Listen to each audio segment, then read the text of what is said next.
आई तुम्ही ठीक आहात ना? कशी ठीक असेल? बघितलं ना इंद्रा कसा बोलला मला. अहो आई नुसते बोलले नाही तर त्या राणीची बाजू घेऊन बोललेत ते. त्यांना हे दाखवायचं होतं ह्या सगळ्याला ती एकटी राणी जबाबदार नाहीये तर तुम्ही सगळेजण जबाबदार आहात. त्यांना हे सांगायचं होतं अश्विनी ताई जायला जबाबदार तुम्ही आहात. खरंय तुझं. ती कोडगी पोरगी माझ्या इंद्राच्या मुखात स्वतःचे शब्द टाकायला लागले. माझा पोरगा मलाच आरोपीच्या पिंजरात उभा करतोय, तेही त्या अवदसीच्या सुरात सूर मिसळून. हे असं कधी बघावं लागेल ना असं स्वप्नातही वाटलं नव्हतं मला. तरीच आई मी तुम्हाला आधीपासून सांगत होते इंद्रा भाऊजींवर विश्वास ठेवू नका. ते तुमचं ऐकतील, तुमच्याच होला हो करतील असं नाहीये. हा आता आईची ममता तुम्ही कायम इंद्रा भाऊजींना पाठीशी घातलं आणि इंद्रा भाऊजी त्या राणीच्या पदराला अडकून राहील. जे की तुम्हाला असं वाटत होतं असं कधीच होणार नाही. पण शेवटी काय झालं? हो ग, मी स्वतः जर का डबा आणायला गेले असते तर चिकू दगावली नसती असं म्हणाला. म्हणजे बघा ना, तिकडे त्या फालतू मुलीला तुम्ही डबा घेऊन जाणार आणि ती तिकडे महाराणीसारखी डबा खाणार. हेच तर हवं होतं ना तिला. अय्यो मला तर असं वाटत होतं इंद्रा भाऊजीच्या तोंडून ती राणीच बोलते की काय. तसंच आहे.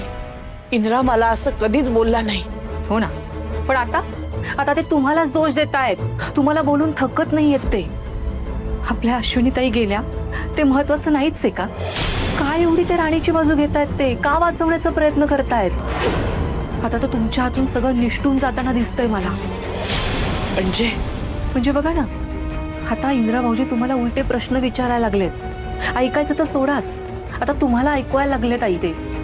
हो, पण ती भडकवते म्हणून असा वागतोय ना तो. त्या राणीने माझ्या चिकूचा जीव घेतला, माझ्यापासून हिरावून घेतलं तिला आणि इंद्राला तिचाच पुळका येतोय. आता बास झालं, त्यांना अति होतंय. आता मी त्या राणीला सोडणार नाही.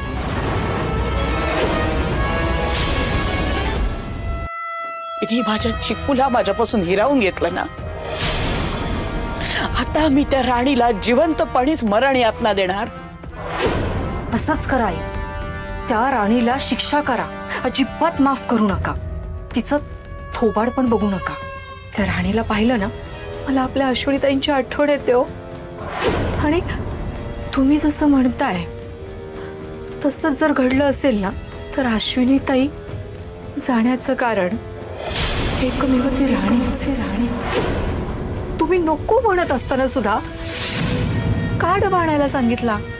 मला तर असं वाटतंय राणीनं हा ऍक्सिडेंट घडवून तर आणला नसेल कशावरून. तिच्यावर संशयाची सुई जाऊ नये म्हणून इंद्रा भाऊजींना हाताशी धरून ती आपल्यावरच उलट आरोप करतेय.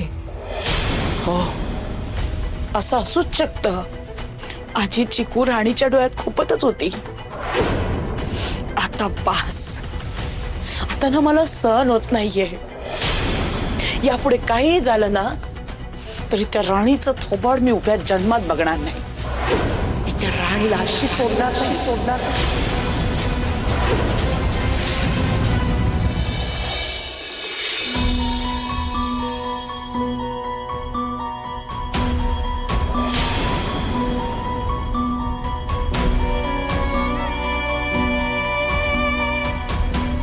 सर, ओ सर, काय झालं? तुम्ही असं स्वतःच हरवून जाताय. अहो असं नका करू, तब्येतीवर परिणाम होईल याचा. आणि तुम्ही असा स्वतःला त्रास करून घेताय हे अश्विनीला तरी आवडलं असतं का? तर घरात जे सुरू आहे तेही आवडलं नसतं तिला. चिकू आपल्याला कायमची सोडून गेली आणि आपण काय करतोय? घरात वाद घालतोय. मला कळत नाहीये आई इतक्या टोकाचं का वागते. अहो त्या दुखावल्या गेल्यात. अहो त्यांची एकुलती एक लेक गेली आहे. ह्याचं दुःख खूप मोठं आहे. आई म्हणून आता त्यांच्या मनात जे काय चाललंय ना ते आपल्या कोणालाच कळणार नाही. अहो आईसाठी तिची मुलं काळजाचा तुकडा असतात. त्याला गमावल्यावर त्रास तर होणारच ना. चिडचिड, राग सगळंच होणार. हो कळतंय मला, सगळं पटतंय. पण म्हणून काय तिने घरात वाद घालायचे? खूप चुकीचं आहे. या सगळ्यासाठी ती तुला जबाबदार धरते ना, ते पटत नाहीये मला. सर, आता त्या जे काही बोलतायत त्याच्यावरती तुम्ही त्यांच्याशी वाद घालत बसू नका. त्यांचा होला हो करा. त्यांना आता आपणच समजून घ्यायला पाहिजे ना. त्यांच्या मनातला हा गोंधळ त्रास आपणच कमी केला पाहिजे ना. त्या बोलत राहतील, तुम्ही नका मनाला लावून घेऊ. मला असं वाटतंय की काही दिवस मी मालती मॅडमच्या डोळ्यासमोर नाही येत, म्हणजे त्यांना त्रास होणार नाही. हेच त्यांच्यासाठी चांगलं असेल आणि घरासाठी सुद्धा. काय बोलतेस? म्हणजे तू काय परत त्या वस्तीत जायचा विचार करतेस? नाही सर, मी इथेच राहीन. फक्त एवढाच प्रयत्न करेन की मी त्यांच्या डोळ्यासमोर येणार नाही.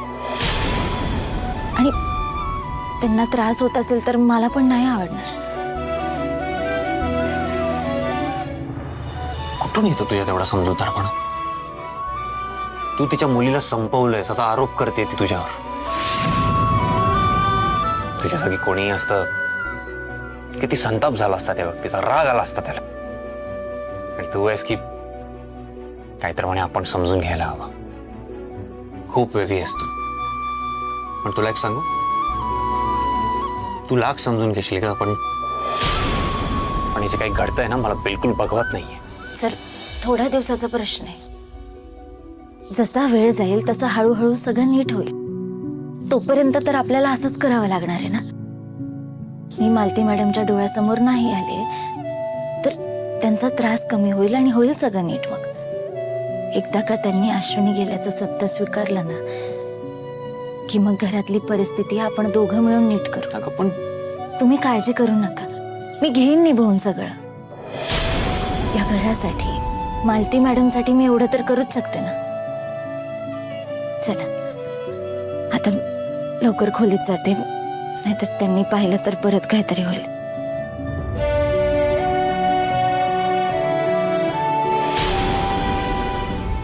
अरे ब्रेक झालाय.